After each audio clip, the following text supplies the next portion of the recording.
Assalamualaikum warahmatullahi wabarakatuh. Perkenalkan, nama saya Angga Gunawan, kelas 12 MIPA 3. Di sini saya akan menjelaskan tentang jenis-jenis tanggung jawab. Yang pertama ialah tanggung jawab kepada Allah. Tuhan menciptakan manusia di bumi ini bukanlah tanpa tanggung jawab, melainkan untuk mengisi kehidupannya manusia mempunyai tanggung jawab langsung terhadap Tuhan, sehingga tindakan manusia tidak bisa lepas dari hukum-hukum Tuhan yang dituangkan dalam berbagai kitab suci melalui berbagai macam agama. Pelanggaran dari hukum-hukum tersebut akan segera diperingatkan oleh Tuhan, dan juga dengan peringatan yang keras pun manusia masih saja juga tidak menghiraukan, maka Tuhan akan melakukan kutukan. Sebab dengan mengabaikan perintah-perintah Tuhan berarti mereka meninggalkan tanggung jawab yang seharusnya dilakukan manusia terhadap Tuhan sebagai penciptaannya. Bahkan untuk memenuhi tanggung jawab, manusia perlu pengorbanan.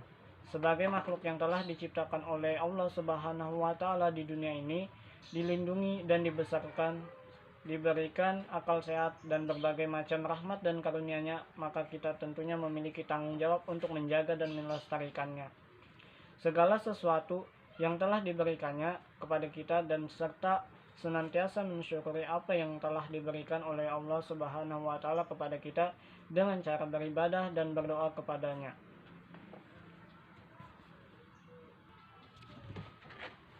Kemudian yang kedua ialah tanggung jawab terhadap dirinya sendiri. Tanggung jawab terhadap diri sendiri menentukan kesadaran setiap orang untuk memenuhi kewajibannya sendiri dalam mengembangkan kepribadian sebagai manusia pribadi.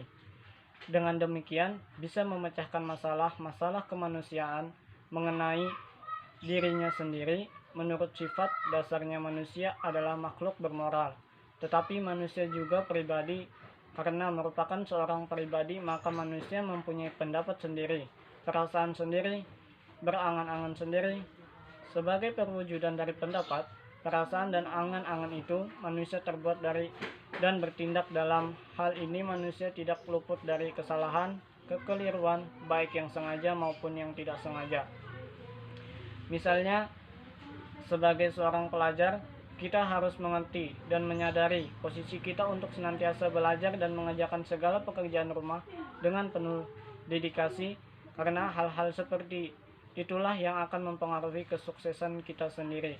Pada akhirnya, hal-hal tersebut tidak ada kaitannya sama sekali dengan orang lain, karena yang menentukan jalan hidup kita, masa depan kita adalah kita sendiri.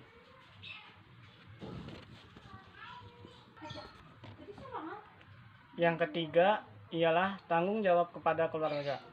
Keluarga merupakan masyarakat kecil. Keluarga terdiri dari suami, istri, ayah, ibu, anak-anak, dan juga orang lain yang menjadi anggota keluarga. Tiap anggota keluarga wajib bertanggung jawab kepada keluarga. Tanggung jawab ini menyangkut nama baik keluarga, tetapi tanggung jawab juga merupakan kesejahteraan, keselamatan, dan kehidupan. Misalnya seorang anak memiliki tanggung jawab kepada keluarganya untuk selalu menjaga dan melindungi nama baik keluarganya setiap saat dengan cara bertindak dan berperilaku dengan sopan dan santun sesuai dengan aturan yang ada dalam masyarakat dan tidak melanggar aturan-aturan tersebut.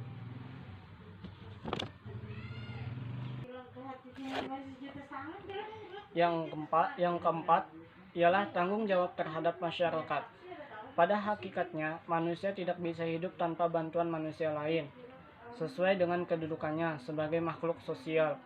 Karena membutuhkan manusia lain, maka ia harus berkomunikasi dengan manusia lain. Sehingga dengan demikian, manusia di sini merupakan anggota masyarakat yang tentunya mempunyai tanggung jawab seperti anggota masyarakat yang lain agar dapat melangsungkan hidupnya dalam masyarakat tersebut. Wajarlah apabila segala tingkah laku dan perbuatannya harus dipertanggungjawabkan kepada masyarakat. Manusia sebagai makhluk sosial tentunya tidak dapat hidup sendiri dan harus bermasyarakat dengan individu lainnya. Oleh karena itu, setiap anggota masyarakat memiliki tanggung jawab yang sama dalam masyarakatnya. Misalnya, tanggung jawab untuk menjaga kebersihan, keamanan, dan ketentraman di lingkungan masyarakat tersebut. Yang kelima ialah tanggung jawab kepada lingkungan. Tanggung jawab kepada lingkungan adalah sikap atau perilaku tentang kewajibannya menjaga alamnya, mencintai dan melestarikannya.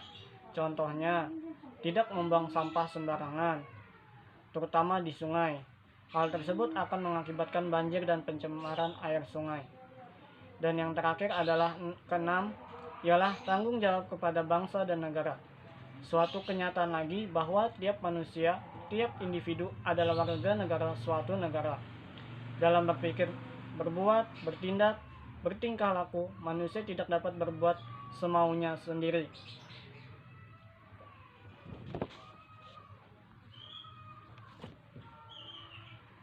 Bila berbuat semaunya sendiri. Bila perbuatan itu salah, maka ia harus bertanggung jawab kepada negara. Dalam bermasyarakat, untuk mencapai tujuan kesejahteraan bersama, maka diadakannya kegiatan berbangsa dan bernegara, di mana masing-masing dari kita memiliki tanggung jawab yang sama untuk negara, yakni menjaga persatuan dan kesatuan negara dengan mengikuti hukum dan tata tertib berbangsa dan bernegara yang diterapkan oleh negara tersebut. Sekian dari penjelasan tentang jenis-jenis tanggung jawab. Saya akhiri. Assalamualaikum warahmatullahi wabarakatuh.